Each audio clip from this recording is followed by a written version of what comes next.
Good evening students. हम लोगों ने पिछली वीडियो में ब्लड एंड इट्स कंपोनेंट्स के बारे में पढ़ा था। अब इसी चीज़ को फर्दर इस वीडियो में हम लोग आगे कंटिन्यू करेंगे। ओके, जैसा कि पिछली वीडियो में मैंने आपको बताया था कि हमारे ब्लड में 4 टाइप्स के कंपोनेंट्स प्रेजेंट होते हैं: plasma, RBC, platelets and WBC. ठीक है, तो डब्ल्यूबीसी को हम दूसरे नाम से भी जानते हैं, जिसे ल्यूकोसाइट्स भी कहते हैं। और प्लेटलेट्स हमारा थ्रम्बोसाइट्स हो गया, और आरबीसी को हम लोग एरिथ्रोसाइट्स के नाम से भी जानते हैं। तो इसलिए हम लोग आज जो पढ़ेंगे वो डब्ल्यूबीसी के बारे में पढ़ेंगे। WBC it means leukocytes. WBC को दूसरे नाम हम लोग ल्यूकोसाइट्स के नाम से भी जानते हैं। और डब्ल्यूबीसी को हम लोग वाइट ब्लड सेल्स कहते हैं। It means leukocytes. इसकी जो डब्ल्यूबीसी की जो नॉर्मल रेंज होती है हमारी ह्यूमन बॉडी में, वो 4000 से 11000 होती है। और इसकी यूनिट हम क्यूबिक पर एमएम और क्यूब ऑफ ब्लड भी दे सकते हैं। अलग अलग लैब रिपोर्ट्स में अलग अलग यूनिट्स दी होती हैं, तो इसमें कंफ्यूज होने वाली कोई बात नहीं है। ठीक है, अब इसमें फर्दर हम लोग कंडीशंस के बारे में जान लेते हैं। तो जो हमारा साइटोसिस का मतलब होता है किसी चीज़ का हमारे बॉडी में किसी चीज़ का लेवल बढ़ जाना। मतलब कि ल्यूकोसाइटोसिस का मतलब होता है डब्ल्यूबीसी का बढ़ना। मतलब कि डब्ल्यूबीसी ड्यूरिंग इन्फेक्शन, जब हमारे बॉडी में किसी तरह का कोई इन्फेक्शन या इन्फ्लामेशन होता है तो हमारी जो डब्ल्यूबीसीज होती हैं वो बढ़ जाती हैं। उनके हम जब नॉर्मल रेंज से ज़्यादा शो होती हैं जब हम लोग ब्लड टेस्ट कराते हैं। अब पीनिया का मतलब होता है किसी चीज़ की कमी होना। फॉर एग्ज़ाम्पल, जैसे कोई चीज़ है लेकर आए तो उसको जब यूज़ करेंगे तो वो कम होंगी। तो इसी तरह इसमें भी है, अगर कोई बैक्टीरियल इन्फेक्शन या इन्फ्लामेशन या कुछ भी ऐसा प्रॉब्लम हुई तो हमारी जो डब्ल्यूबीसीज होती हैं वो कम हो जाती हैं। अब ल्यूकेमिया के केस में क्या होता है? ल्यूकेमिया यानी कि एक तरह से इसे ब्लड कैंसर बोलते हैं। और इस ल्यूकेमिया के केस में भी डब्ल्यूबीसी बहुत हाई अमाउंट में इंक्रीज हो जाती है हमारे ब्लड में। ठीक है, अब इसके आगे का अगर हम बात करते हैं तो there are 2 types of WBC होती हैं। ये हमारे दो टाइप से डब्ल्यूबीसीज मिलती हैं। एक तो हमारा हो गया टोटल ल्यूकोसाइट्स और दूसरा हो गया डिफरेंशियल ल्यूकोसाइट्स। ये टोटल ल्यूकोसाइट्स और डिफरेंशियल ल्यूकोसाइट्स जो होती हैं ये हमारे पार्ट ऑफ द डब्ल्यूबीसीज, मतलब कि डब्ल्यूबीसी का एक पार्ट ही होता है, जिसको फर्दर 2 कैटेगरीज में डिवाइड किया गया है। एक हमारा आ जाता है ग्रैन्युलोसाइट्स, दूसरा आता है एग्रेन्युलोसाइट्स। ग्रैन्युलोसाइट्स का मतलब क्या होता है मैं आपको बता दूं कि ग्रैन्युलोसाइट्स का मतलब होता है कि हमारे जो सेल है उसके साइटोप्लाज्म में छोटे छोटे ग्रैन्यूल्स प्रेजेंट होना। तो मैं आपको बता रही थी ग्रैन्युलोसाइट्स और एग्रेन्युलोसाइट्स के बारे में। तो ग्रैन्युलोसाइट्स का मतलब ये होता है ग्रैन्यूल्स प्रेजेंट होना। मतलब कि ये जो हमारा आप देख रहे फिगर, इसमें हमने जो ये इसके अंदर साइटोप्लाज्म, ये एक तरह की सेल है। सेल के अंदर साइटोप्लाज्म है, साइटोप्लाज्म के अंदर जो है ये छोटे छोटे हमारे ग्रैन्यूल्स प्रेजेंट हैं। ठीक है, तो ये हमारा हो गया एग्रेन्युलोसाइट्स और ग्रैन्युलोसाइट्स। और ये हमारा एग्रेन्युलोसाइट्स, मतलब कि हमारा इसमें जो है न्यूक्लियस एब्सेंट होता है, और ग्रैन्युलोसाइट्स में हमारा न्यूक्लियस प्रेजेंट होता है। इट मीन्स ग्रैन्यूल्स प्रेजेंट होते हैं और एग्रेन्युलोसाइट्स में ग्रैन्यूल्स एब्सेंट होते हैं। तो ग्रैन्युलोसाइट्स में हमारी 3 तरह की WBCs आ जाते हैं, जो कि जिसको हम लोग डिफरेंशियल ल्यूकोसाइट्स के नाम से भी जानते हैं। और डिफरेंशियल ल्यूकोसाइट्स में हम लोग काउंट भी करते हैं अलग अलग नंबरिंग के अकॉर्डिंग। ठीक है, तो पहला हमारा आ जाएगा ये न्यूट्रोफिल्स, दूसरा आ जाएगा स्नोफिल्स, तीसरा आ जाएगा बेसोफिल्स। ठीक है, और ये हमारी 3 आ जाएंगी ग्रैन्युलोसाइट्स में। एग्रेनुलोसाइट्स में 2 हमारी सेल्स आएंगी, लिम्फोसाइट और मोनोसाइट। अब इनकी अगर हम परसेंटेज के बारे में बात कर लें तो न्यूट्रोफिल्स हमारी जो होती हैं वो 40 to 60% प्रेजेंट होती हैं। स्नोफिल्स हमारी 2 to 4% प्रेजेंट होती हैं। और बेसोफिल्स 0 to 1%। मतलब कि अगर हम मोस्ट अबेंडेंट सेल की बात करें तो हमारे बॉडी में न्यूट्रोफिल्स प्रेजेंट होती है। ये हमारे जो एवरेज दिया हुआ है 40 to 60%। और कम अमाउंट, लेस अमाउंट में अगर हम बात करें तो हमारी बॉडी में ये बेसोफिल्स प्रेजेंट होती हैं, जो कि जिसका रेशियो हमारा 0 to 1% होता है। ओके,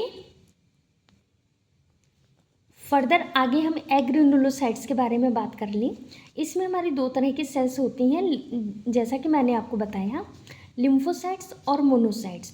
लिम्फोसाइट्स हमारी 20 to 40% प्रेजेंट होती हैं और मोनोसाइट्स हमारी 2 to 8% प्रेजेंट होती हैं। ये हमारी एग्रेनुलोसाइट्स के अंतर्गत आ जाती हैं सेल्स। ओके, अब हम फर्दर आगे थोड़ी सी और डीप में स्टडी कर लेते हैं। जैसे मैंने आपको बताया ग्रैनुलोसाइट्स के बारे में। ग्रैनुलोसाइट्स के बारे में मैं ऑलरेडी आपको बता चुकी हूँ। Granulocytes means it's present in granules. इसमें ग्रैनुलोसाइट्स में हमारे ग्रैन्यूल्स प्रेजेंट होते हैं, यानी कि न्यूक्लियस प्रेजेंट होते हैं। ठीक है, इसमें हमने आपको बताई 3 तरह की सेल्स के बारे में, जो कि न्यूट्रोफिल्स, बेसोफिल्स और इसिनोफिल्स आती हैं। ठीक है, अब इसमें थोड़ा सा और पढ़ लेते हैं न्यूट्रोफिल्स के बारे में। ओके, अब जैसे न्यूट्रोफिल्स मैंने आपको बताया कि सबसे ज़्यादा अमाउंट में न्यूट्रोफिल्स पाई जाती हैं, जिसकी मोस्ट अबंडेंट फॉर्म में पाई जाती हैं। और इसके आगे अगर हम बात करें तो ये can be stained by both acidic and basic dye. मतलब कि हम लोग एसिडिक और बेसिक डाई से इसे स्ट्रेन कर सकते हैं। ठीक है, और it is the present in multilobed nucleus. हमारे ये जो आप डायग्राम देख रहे हैं, इसमें हमने देखिए 1 2 3 4 5 कितने सारे लूप्स दिख रहे हैं। ये हमारा न्यूट्रोफिल्स का है। न्यूट्रोफिल्स में हम लोग अगर माइक्रोस्कोपिक में देखेंगे तो इसमें कई लूप्स प्रेजेंट होते हैं, मल्टी लूप्स होते हैं। ठीक है, तो इसीलिए इन्हें न्यूट्रोफिल्स कहा गया है। और इसका जो है दूसरा PMNL पॉलीमॉर्फोन्यूक्लियर ल्यूकोसाइट्स भी कहते हैं। क्यों? क्योंकि इसका जो मेजर फंक्शन होता है ये फैगोसाइटोसिस करता है। मतलब कि जो भी हमारे बॉडी में बैक्टीरिया या अदर कुछ की एंट्री होती है तो उसको इनगल्व कर लेते हैं, खा लेते हैं। फैगोसाइटोसिस यानी कि मार देते हैं। साइटोसिस का मतलब ख़त्म कर देना। ओके, फिर नेक्स्ट वन हम बेसोफिल्स के बारे में बात कर लेते हैं, जिसका परसेंटेज बहुत लेस अमाउंट में होता है, 0 to 1%। ये लाइक मास्ट सेल, मतलब मास्ट सेल की तरह काम करती हैं। और इनका जो है इनके शेप की बात कर लें अगर, तो ये एस शेप में प्रेजेंट होते हैं, एस शेप के न्यूक्लियस में प्रेजेंट होते हैं।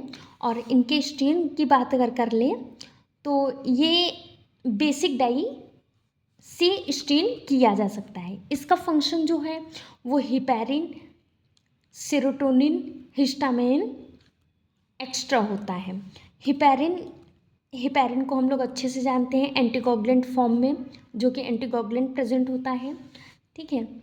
सीरोटोनिन ये वैसोकंस्ट्रक्टर का काम करता है, और हिस्टामिन हिस्टामिन्स का मेन फंक्शन होता है एसोसिएट विथ इन्फ्लामेशन, मतलब कि इन्फ्लामेशन के साथ एसोसिएट करना, ठीक है।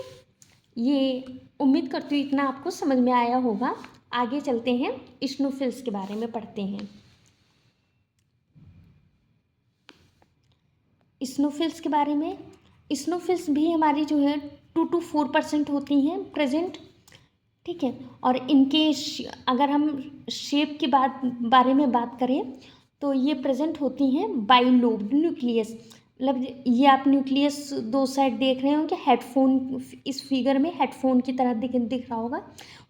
जैसे हम लोग हेडफोन वगैरह यूज़ करते हैं उसी के शेप में हमारा ये इस्नोफिल्स देखने को मिलता है, ठीक है।